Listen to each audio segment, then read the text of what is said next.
Alright, welcome back to another video. So today's video will be unboxing and doing a review on this Scott's 18-inch push mower.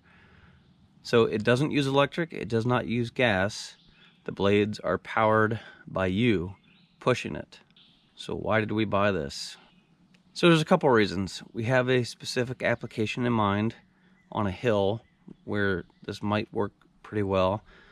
But also, if you ever find yourself in the position where you cannot get gasoline, and we never know, that could happen, it would still be nice to be able to cut the grass. Alright, so we picked this up. It was around $100. You can find it in some of your big box stores or online, and I'll be sure to leave a link in the description where you can buy it yourself.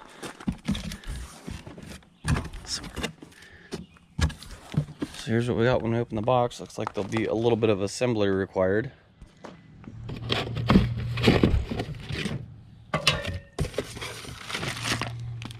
So here's the instructions. Alright, so some things to talk about right off the rip. Everyone knows that the reason we have gas and electric lawnmowers is because they work better and they are easier to use than a push mower like this. These do not work as good in rough conditions. So for instance, long grass, obviously hills, wet grass. So Scott's lists some things, some tips to try to make it easier to use. So it says inspect your mower each time before use for loose or missing parts. Clear sticks, rocks, and other debris from your yard before mowing to prevent damage to the mower.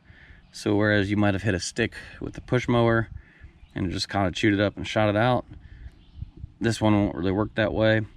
I also suggest walking at a decent pace, because the faster you walk, the faster the blade spins and the better it cuts the grass. Do not cut more than 1/3 of your grass height at a time. And it says more frequent mowing produces smaller clippings and makes for easier cutting. So you do have to stay on top of this. If you let it get too high, it's going to make it really hard to cut. And it says the mower may have difficulty cutting tall grass, weeds, and certain types of ornamental grasses. So it doesn't look like it's going to be too hard to put together.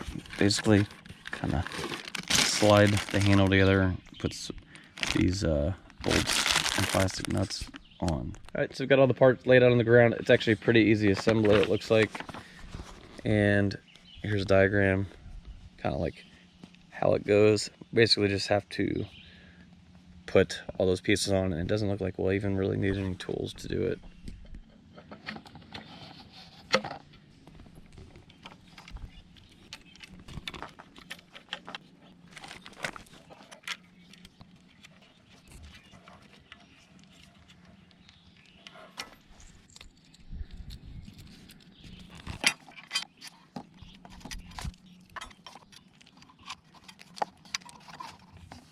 So the thing you want to look out for these is to make sure that there's a square shape on the bottom of the bolt. Make sure that it engages the square tube before you tighten it down.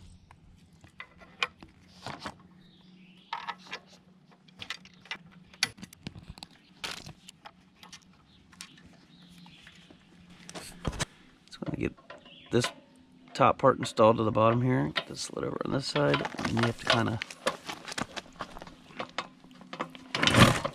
have some grunt.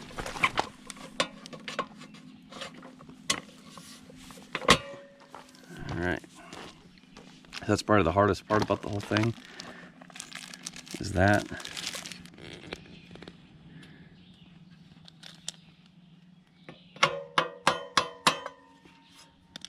So you just get that tapped into place, both sides.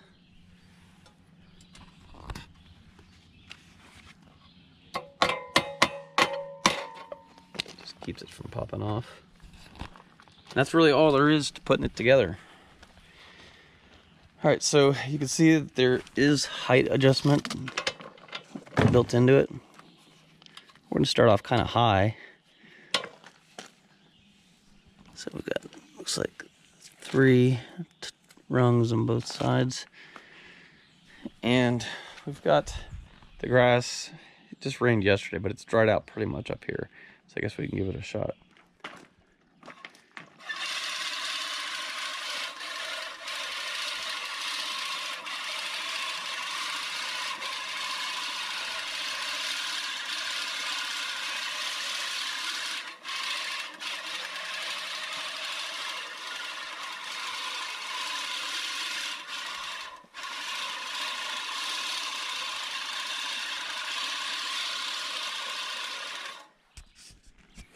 All right, so I don't think it's low enough because you can't even see a line where we cut.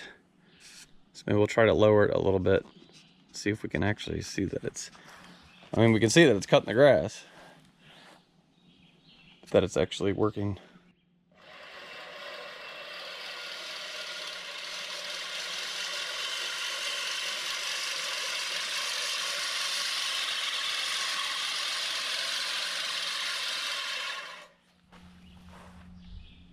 All right, so we can definitely see where it has cut.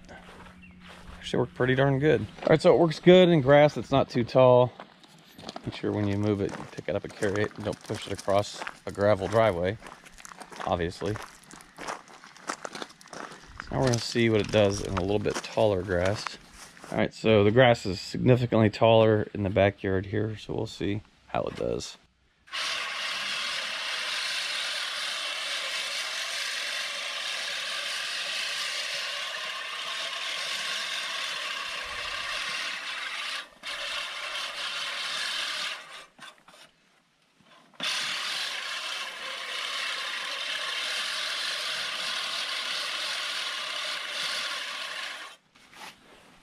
So you can see it's getting tons of grass on it, and this is kind of the problem you run into in tall, especially wet grass.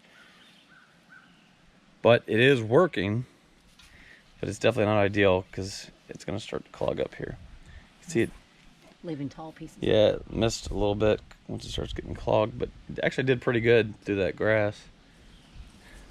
I think the key is definitely keeping the blade sharp and only using it when it's dry.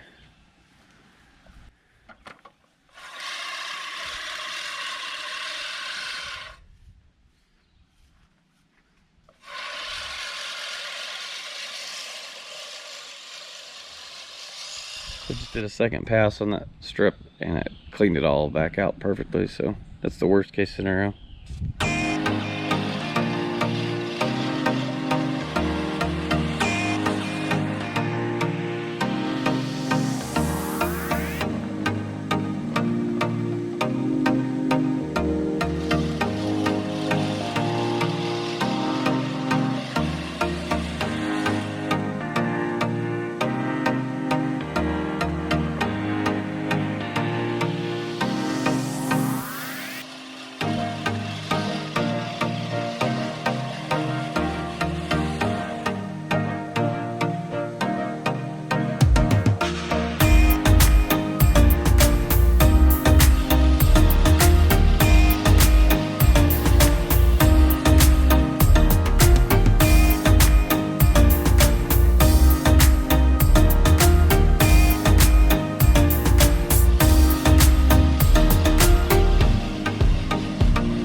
So, as you can see, cut pretty good in this tall grass. It's really too tall and too wet to be used in here right now.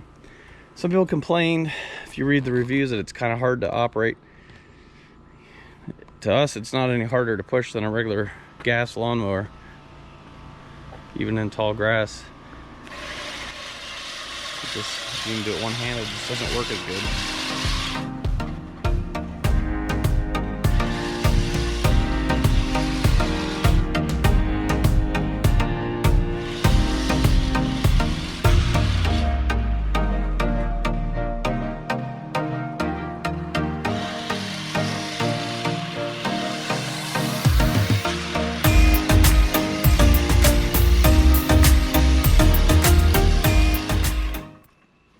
All right, so first use, we're actually kind of pleasantly surprised how well it works. Did a really good job cutting the grass. Just one other thing to talk about before we kind of wrap this up is care and maintenance of the machine. So You definitely don't want to put it away with grass all over it, especially wet grass. You know, it will rust the blades, and that's not good. So the easiest way to take care of that, just to make sure you blow it off with some compressed air, or the minimum, a broom, or in our case, we're going to use a leaf blower. That should work pretty good. All right, so Scott's does recommend applying a light coat of oil to the blades after each use to keep them from rusting. That's not a bad idea. You could use WD-40, something like that. But if you get it all over the place and it dries, you have to understand that that will attract grass to stick to it, and there will be a buildup of oil.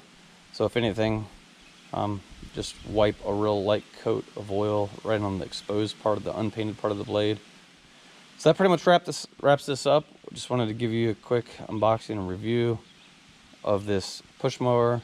Like I said, hopefully we don't have to rely on this to cut our grass, but it seems like we're moving more and more that way lately. So if the video is helpful, be sure to like it, leave a comment below if you have a question or just a comment, especially if you've got one, if you have anything to add to the conversation. Again, if you'd like to buy it, there'll be a link in the description below, or you can buy the same one we got here. Until next time, we'll see you later.